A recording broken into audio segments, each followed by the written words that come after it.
जी अपने कार्यालय जाएंगे। मैंने कई बार कहा था कि हम सत्ता के लिए नहीं आए हैं, हम व्यवस्था परिवर्तन के लिए आए हैं। हमने शपथ लेने के पहले, मुख्यमंत्री कार्यालय में जाने से पहले, इस परंपरा के अलावा मैं बालिका आश्रम में गया।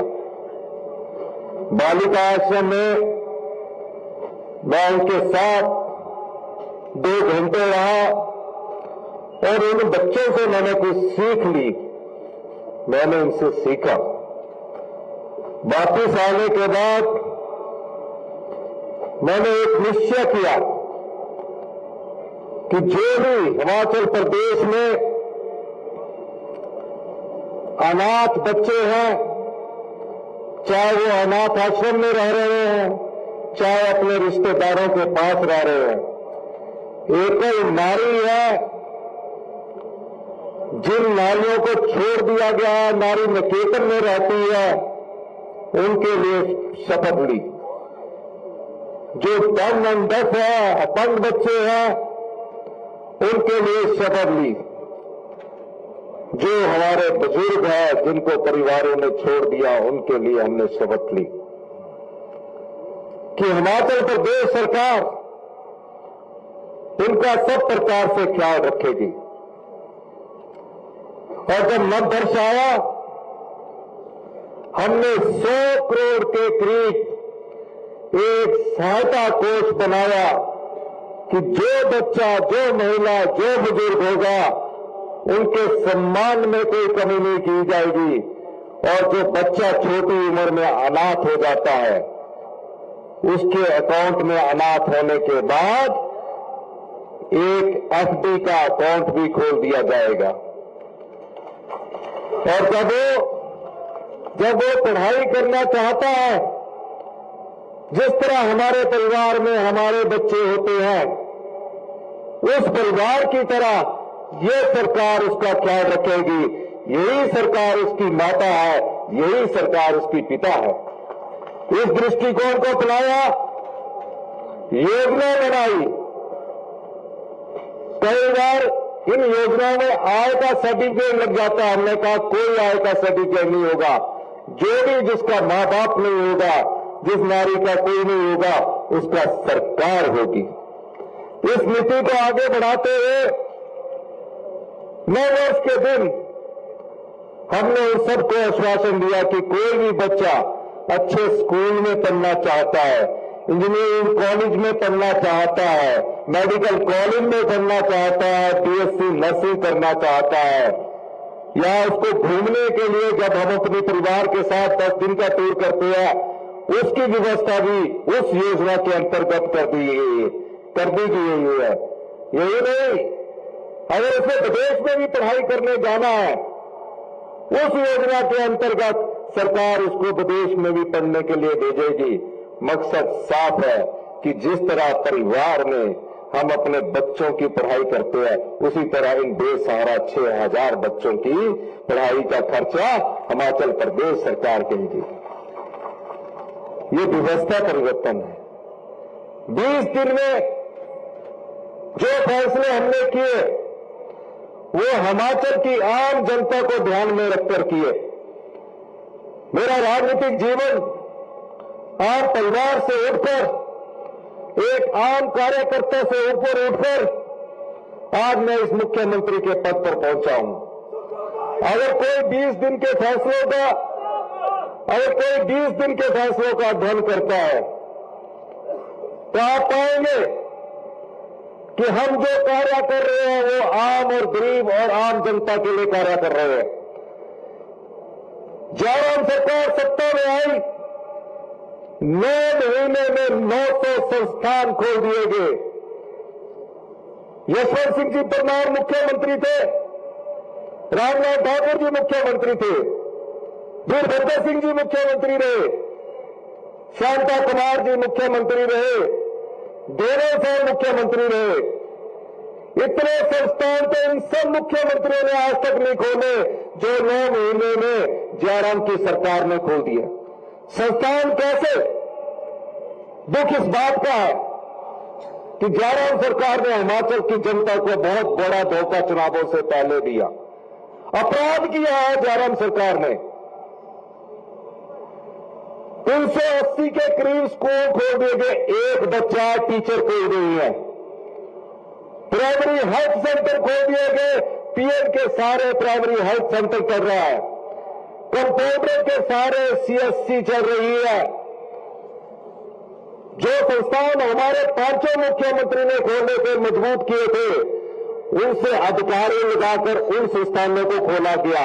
जो 75 साल में सभी मुख्यमंत्रियों ने संस्थान मजबूत किए थे, उनको भी कमजोर करके इस जयराम सरकार ने पिछले 9 महीनों में राजनीतिक रोटियां सेकने के लिए इस प्रकार का कार्य किया। ये अपराध है, ये धोखा है। और मैं आपको इस मंच के माध्यम से विश्वास दिलाना चाहता हूं, जनता की जरूरत के हिसाब से जहां होगा वहां स्कूल खोले जाएंगे, बजट का प्रावधान किया जाएगा, पहले कर्मचारियों की भर्ती होगी, उसके बाद संस्थान खोले जाएंगे। 900 संस्थानों में कोई कर्मचारी की भर्ती नहीं हुई। फिर मेरे सामने एक बड़ा फैसला आया। जब मुझे ये पता लगा 25 दिसंबर को JOIT का पेपर होना है, 25 दिसंबर को, वो पेपर पहले ही बिक चुका है। हमने जाल बिछाया। 13 तारीख को मैंने पुलिस के अधिकारियों की मीटिंग ली, कहा कि सबॉर्डिनेट सिलेक्शन बोर्ड में अब पेपर कब होंगे? उन्होंने कहा 25 दिसंबर को होंगे। मैंने कहा ये जो फर्जी पेपर घुटाले वाले लोग और फर्जी भर्ती घुटाले वाले लोग हैं, ये पेपर से 3 दिन पहले एक्टिव होंगे, 4 दिन पहले पेपर बेचने की कोशिश करेंगे। मैं रात के 1 बजे तक आईजी से बात करता रहा, हमें सफलता मिली। 25 तारीख को जो पेपर होना था, उस पेपर को 2.5 लाख रुपए में बेचने के लिए उस कर्मचारी को गिरफ्तार कर लिया गया और इस प्रकार ये पेपर भर्ती घोटाले का पर्दाफाश हुआ। यही नहीं, कंप्यूटर ऑपरेटर के पेपर होने थे और ऑडिटर के पेपर होने थे, वो पेपर भी उसके घर में मिले। जिस संस्थान से विश्वास उठ जाए, मेरा मन पूरी रात विचलित रहा। अधिकारी कहते रहे इसे आप भाई सस्पेंड ना करिए, बहुत बड़ी समस्या आ जाएगी। मैं सोचता रहा, पूरी रात सोचा, मेरा मन नहीं माना कि गरीब मां बाप का बेटा युवा पढ़ाई लिखाई करता है, कई बार मां का रात का चूल्हा तक नहीं चलता, वो सोचता है कि उसको सरकारी नौकरी मिलेगी।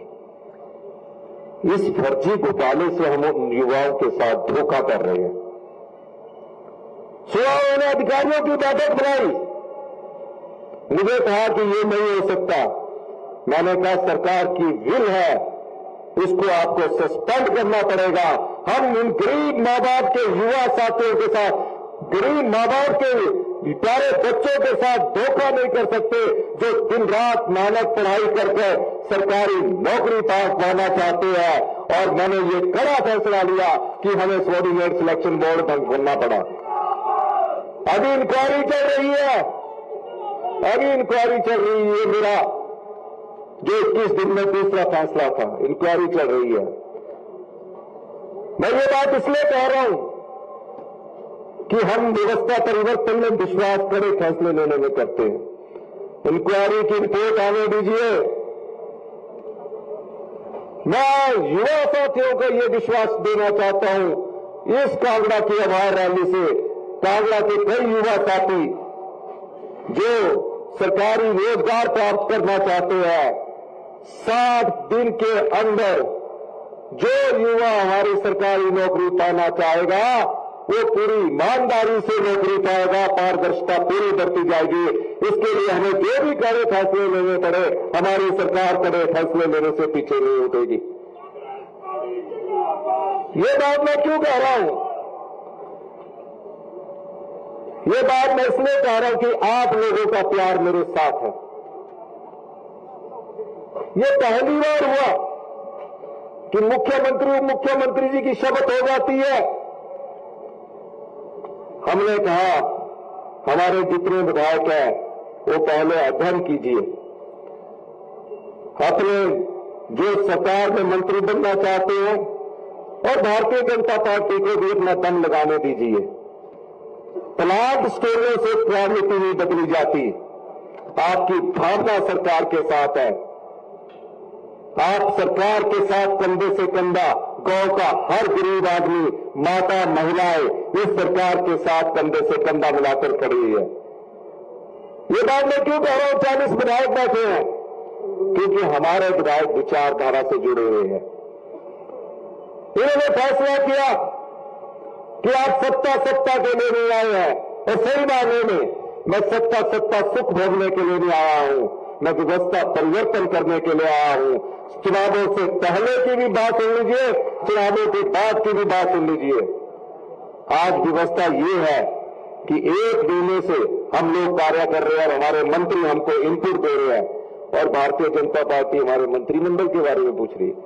वो यही नहीं जान पा रही कि सभी विधायक हमको और मुकेश अग्निहोत्री के इनपुट दे रहे हैं और हम अपना कार्य कर रहे हैं। फैसले वही कर सकते हैं जब हमारे पास सही इनपुट होगी। तीसरी बात, विकास की गाथा हिमाचल प्रदेश के सरकारी कर्मचारियों और अधिकारियों ने लिखी है। पहली कैबिनेट हमारी होगी, पूरी कैबिनेट होगी। ओपीएस को फैसला कर चुके हैं हम, फाइनेंस का इंतजाम कर चुके हैं हम। ओपीएस हिमाचल प्रदेश में पहली कैबिनेट के बाद लागू होगी। ये हमारी गारंटी योजना है। दूसरी, जो माताएं बैठी है, महिलाएं बैठी है, जिनको हमने नारी शक्ति कहा है, जो कांग्रेस पार्टी की ताकत बनकर आई है, उनको 1500 रुपया महीने की बात भी पहली कैबिनेट में लाई जाएगी। पहली कैबिनेट में लाई जाएगी। 5 साल, हम 5 साल के लिए आए हैं, हम 5 साल के लिए आए हैं। 5 साल में सभी महिलाओं को हम अपनी पेंशन देंगे। 5 साल में 1 लाख रोजगार की बात की गई है। तीसरी गारंटी योजना, उस 1 लाख रोजगार में कुछ तो सरकारी क्षेत्र में मिलेंगे, कुछ निजी क्षेत्र में मिलेंगे, वो भी हमारी पहली कैबिनेट में आएंगे। कुछ लोग कहते हैं पैसे नहीं है, ये वही अधिकारी है जो कहते थे ओल्ड पेंशन स्कीम नहीं मिलेगी, अब वही अधिकारी कह रहे हैं कि ओल्ड पेंशन स्कीम भी मिलेगी। यही अधिकारी कहते थे, यही अधिकारी कहते थे कि संस्थाएं खोल दी जाए, यही अधिकारी कह रहे कि बजट में ये संस्थाएं बंद कर दी जाए। कोई चेंज नहीं किया हमने, वही डिप्टी कमिश्नर, वही एसपी। हमने कहा आप काम दिखाइए, हम आपको बदलने के लिए नहीं आए हैं, हम आपसे काम लेने आए हैं। मैं खुद 18 घंटे काम करने का आदी हूं, काम मेरे स्वभाव में है। इसलिए मैं आपको वादा करता हूं, अभी मेरा पूरे राज्य का टूर शुरू होने वाला है। ये वादा करने के बाद, पहली कैबिनेट में लागू करने के बाद मैं पूरे हिमाचल प्रदेश का टूर करूंगा। गरीब की आवाज को मैं जानता हूं, आम परिवार की आवाज को मैं जानता हूं। हमने भी दुख सहा है। आप परिवार, मेरे परिवार में कोई मंत्री नहीं रहा, कोई मुख्यमंत्री नहीं रहा। आपके बीच से उठकर 40 साल के लंबे संघर्ष के बाद आज मैं इस कुर्सी पर पहुंचा हूं। इस कुर्सी का सम्मान करना मेरा अधिकार है और सेवा करना मेरा कर्तव्य है। इस कुर्सी पर बैठकर आम जनता की सेवा करना मेरा कर्तव्य है और जनता के प्रति जवाबदेही भी हमारी सरकार का कर्तव्य है। ईमानदार प्रशासन होगा, ईमानदार नेतृत्व होगा। इंतजार कीजिए, हम सत्ता के लिए नहीं, व्यवस्था।